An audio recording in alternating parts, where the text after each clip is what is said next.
Çörəyi hardan qazanırsan? Belə fəhləlik. Ay sağ ol. Bizə fəhləyəm da Ataş. Hə, fəhləsən, lap yaxşı. Oxu görək.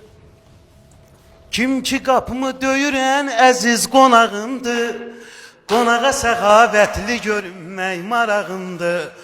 Olmasa da heç kimim Allah dayağımdır. Adam kasıb olandan olar, nolar adam kasıb olandan olar. Bu dünyada dərd çəkdim, mən elə yandım. Söz verdim, and istim, sözmə dayandım. Alnımın təriyle halal ruzi kazandım.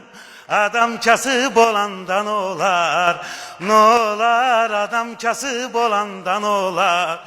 Pula göre bir vaxtı salam veren dostlarım, çok idi her kəlməmə can diyen dostlarım. İndi yoxdur yanıma gelip geden dostlarım.